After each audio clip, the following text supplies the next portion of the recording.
Andrew Wilson is put in the same box as me and other people that help men with improving, which is simply this. If you make any type of content that is pro-masculinity, you are immediately going to be put in a box, a red pill box, and people are going to use that to falsely label you as some alpha guy and then make videos on it. This is how the commentary world on YouTube works. But if you ever take a look at a lot of these big commentator YouTube channels, these are losers.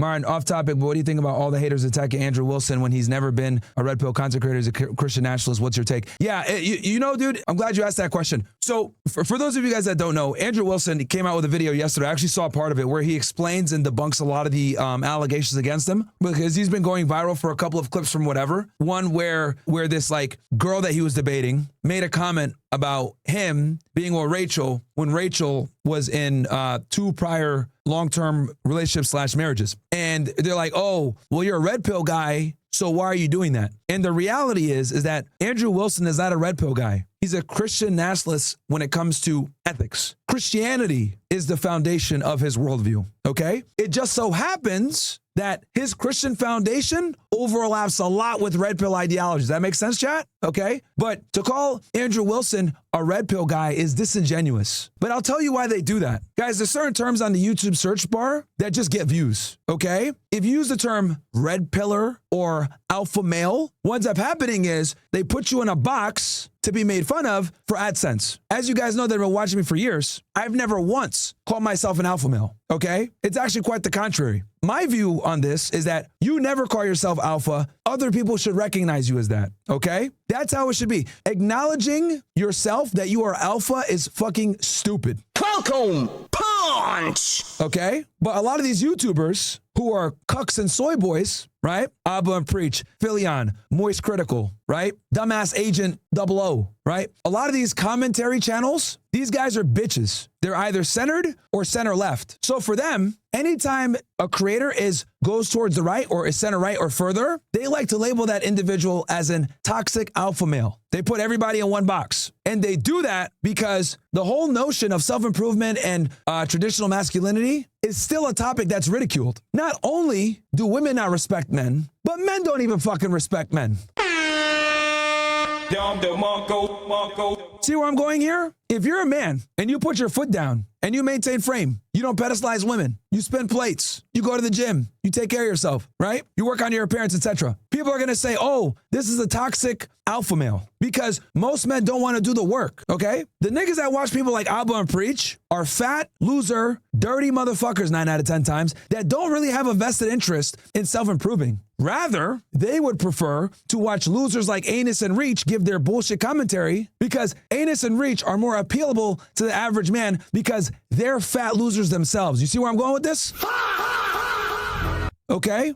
It's easier to identify and sympathize and relate to Abba than it is to me. How? Well, unlike Abba, I have a real resume. I did shit before I did YouTube. Serious shit. I was a Division I athlete. I became a specialist in Homeland Security Investigations. I hold a degree from one of the best universities in the country that has a lower acceptance rate than many Ivy League schools. So someone like me isn't relatable to a lot of men, right? When you look at like my accolades and shit like that. And that's fine, because my goal is to help you guys to get to where I'm at. And this is a very ugly reality that we got to address right now. When men wake up and look in the mirror, you either like what you see looking back at you or you don't, okay? And if you don't, it's very difficult to take that first step to stop being fat, to stop being a loser, to stop being lazy, to stop drinking alcohol, to stop smoking weed. So if you want someone that's not going to challenge your mindset, if you want someone that's not going to give you any information to remind you of how much of a fucking loser you are, you watch Anus and Reach. If you want to level up and make money and understand what it takes to be a pinnacle male, you watch guys like me. But I never call myself an alpha. Bitch ass niggas like Abba and Preach call me an alpha because that's how they identify me. So they're actually snitching on themselves.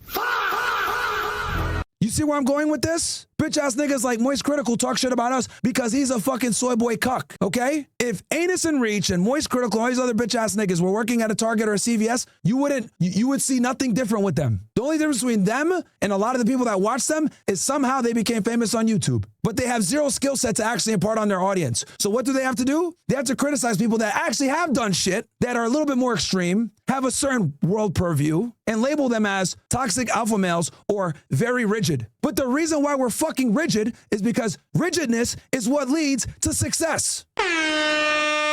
Do you understand? If you want to be extraordinary, you must be extraordinary. I'm gonna say that again for you niggas.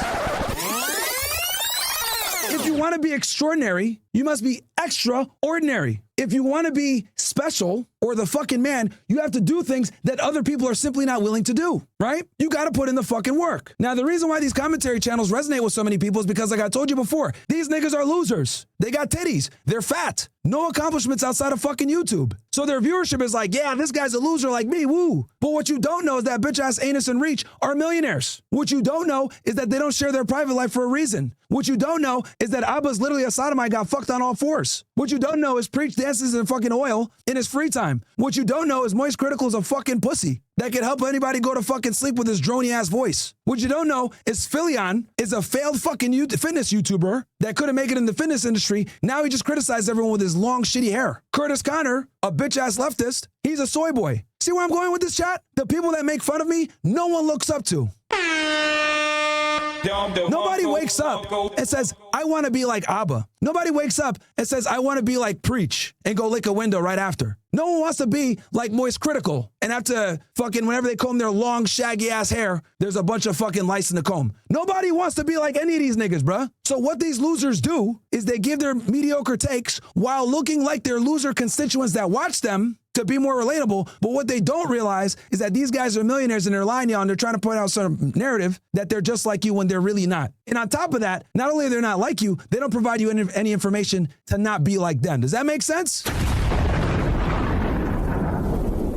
So self-help, pro-masculinity YouTube channels always get criticized by centrist bullshit commentary channels that don't give their audience any fucking value. I've saved thousands of men from dying. I get DMs every single day that I'm alive today because of you. I get messages every single day. I bought my first house after watching your video. Every day, you got me back in the gym. When you yelled about me, about being fat and everything else like that, you got me back in the gym. You helped me grow the balls to fucking leave my toxic girlfriend. I was going through it. You think any of these bitch ass niggas get any of these messages? Fuck no. Fuck no. So though I am rigid, so to speak, or a toxic alpha male, as they say, my rigidness and the way I deliver information, what I tell people they need to do is if you want to be successful, you must be fucking rigid. That's how it goes. Success isn't a mistake a lot of the times. Success 9 out of 10 times is preparation meets opportunity. But if you got titties like Anus or Reach, when that opportunity does come your way, you're not gonna have the skill set to turn that into an opportunity. So going back to this whole thing with the Christian nationalist and Andrew Wilson, right? To bring this all full circle, Andrew Wilson is put in the same box as me and other people that help men with improving, which is simply this. If you're a YouTuber, if you're a TikToker, if you're on Instagram, if you make any type of content that is pro-masculinity, pro-male authority, pro-family, right? You are immediately going to be put in a box, a red pill box, and people are going to use that to falsely label you as some alpha guy and then make videos on it. This is how the fucking commentary world on YouTube works. But if you ever take a look at a lot of these big commentator YouTube channels, these niggas are losers. You think anybody wakes up and wants to look like Osmongold? You think anybody wakes up and says, damn, man, I want to be like that nigga Moist Critical, man. That's a lit name. You think anybody fucking wakes up in the morning?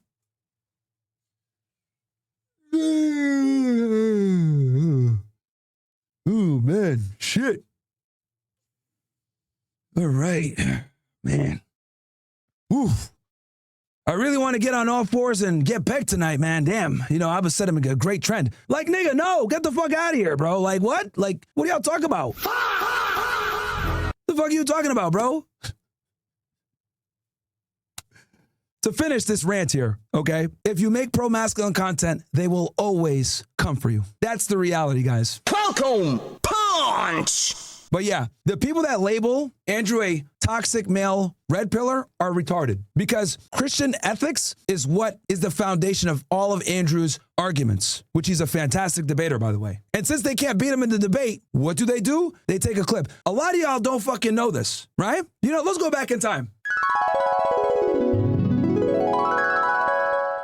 Year's 1996, circa. A young Allen Iverson is dribbling right above the key. As he approaches the key, a guy named Michael Jordan walks up to play defense. Allen Iverson takes the ball like this, makes a hard shift to the left. Jordan gets crossed up. He takes a shot. Nothing but net. Iconic moment. We witnessed the beginning of the Iverson era and the end of the Jordan-esque Magic Johnson, Larry Bird era. That was the beginning, right? That is when the torch officially was beginning to be turned over. Everyone remembers the crossover. Everyone remembers seeing Jordan get shifted. Everyone remembers Iverson pulling up and taking that shot before the tattoos, before the fucking braids. But you want to know what people don't remember? Jordan dropped 45 that fucking game and they won. I'm gonna say that again for you bitch ass niggas. Everyone remembers when Iverson crossed up fucking Jordan. Everyone does. It's an iconic moment. To this day, they still play it on fucking ESPN. I don't even watch sports anymore and I remember this legendary fucking moment. That's what gets clipped. But no one ever talks about how Jordan scored 40 plus and won that fucking game. So what's the lesson here? The lesson is they're never going to highlight your success. They're only going to highlight when you get a chink in your armor. Andrew Wilson absolutely destroyed that stupid bitch in the debate. Embarrassed her. But what goes viral? The part where she makes an offhand remark about his wife after getting her ass kicked in a debate. I know I brought you guys back that memory lane there. You guys got a rare one. You guys got a rare sports analogy. And some bitch ass nigga in the chat is saying, stop defending Andrew Wilson. Fuck you, dude. Fuck you. Andrew Wilson's a fucking great friend. Good fucking guy, you know? Bro sent me a fucking message on Thanksgiving saying like, bro, I'm thankful to have you as my friend. And I cherish that. Like, I really value that. So I love Andrew. His wife is awesome. They're allies in this fight. You know, I know he's had some problems with some people that I work with, but I got that handled. I ended the beef, right? Which is what I do. I always put out fires. That's like one of the things that, you know, no one knows. It's like I put so many fucking fires out behind the scenes that you guys don't even know about. I'm responsible, actually, for some of your favorite creators not getting banned. I'm responsible for some of your favorite creators making money. I don't talk about it openly, but me and Fresh have helped so many people behind the scenes and helped put money in their pocket, helped them come out of a tough time. Maybe they got censored or some bullshit like that, or they were struggling to, you know, earn income on social media. So yeah, for the retard in the chat that said, stop defending Andrew Wilson, suck a dick. Suck a dick. Andrew is the homie, all right? So shout out to Andrew Wilson. Shout out to Rachel.